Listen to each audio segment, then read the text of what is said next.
Pranam master. அனைவருக்கும் வணக்கம். நாம் விதி வடிவமைத்தல் என்ற புத்தகத்திலிருந்து ஒவ்வொரு அத்தியாயமாக பார்த்து கொண்டு வருகிறோம். தாஜி மாஸ்டர் அவர்கள் எழுதிய புத்தகம். இன்று நாம் பார்க்க இருப்பது தியானத்தின் மூலம் ஏற்படும் மாற்றம். பார்க்கலாமா? தியானத்தின் போது நாம் தெய்வீக ஒளி இதயத்திற்கு வருகிறது என்று கூறுகிறோம். அதை எவ்வாறு உணர்வது? எந்த பிம்பத்தையும் நாம் கற்பனை செய்து கொள்ளக்கூடாது என்பது எனக்கு தெரியும். அதனால் அது என் இதயத்திற்கு வருகிறது என்பதை நான் எவ்வாறு நம்ப முடியும்? இதை நான் அறிந்து கொள்ள விரும்புகிறேன். இது கேள்வி.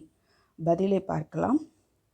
முதலில் ஒன்றை அறிந்து கொள்ளுங்கள். நாம் தெய்வீக ஒளி இதயத்திற்கு வருகிறது என்று எண்ணுவதில்லை. அது என் இதயத்தில் ஏற்கனவே இருக்கிறது என்று மட்டுமே நாம் நமக்குள் தெரிவித்துக் கொள்கிறோம்.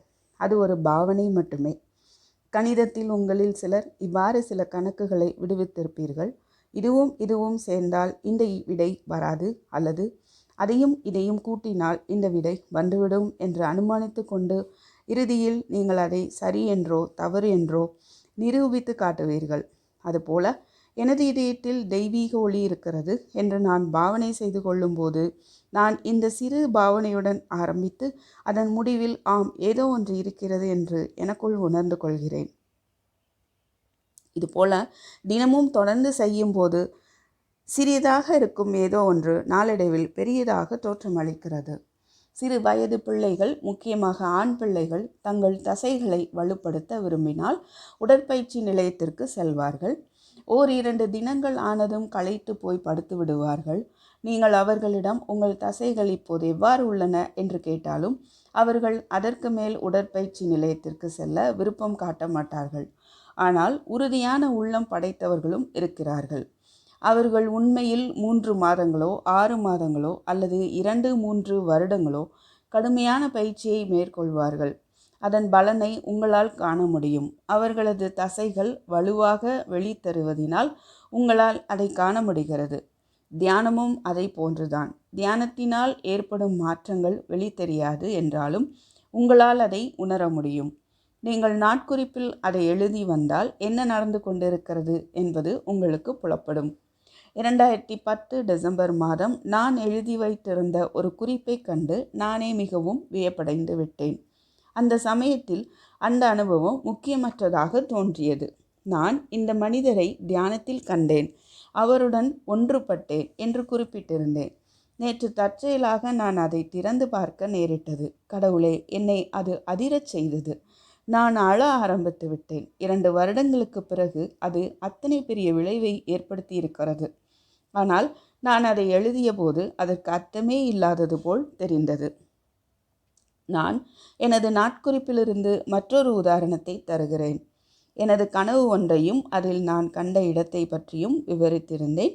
ஒரு நீரோடை, சுமார் 150 அடி உயர ராட்சச மரங்கள், கட்டப்பட்டிருந்த ஒரு பெரிய திரை விதானம், பரந்த புல்வெளி, ஒரு சிறிய வீடு. 1979 எழுதப்பட்ட அந்த குறிப்பில் நான் சாரிஜிக்கு அருகில் அமர்ந்திருந்தேன் என்று எழுதியிருந்தேன். நான் மாஸ்டரை பற்றியே அப்படி குறிப்பிட்டிருந்தேன். அப்போதெல்லாம் அவரை சாரி என்றே அழைப்பது வழக்கம். அதனால் நான் சகோதரர் சாரியின் அருகில் அமர்ந்திருந்தேன்.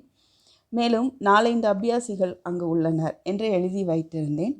கனவில் கண்டது வெளிநாடு, ஆனால் நான் இருப்பது இந்தியாவில் அல்லவா என்ற அந்த நேரத்தில் நான் வியந்திருக்கிறேன்.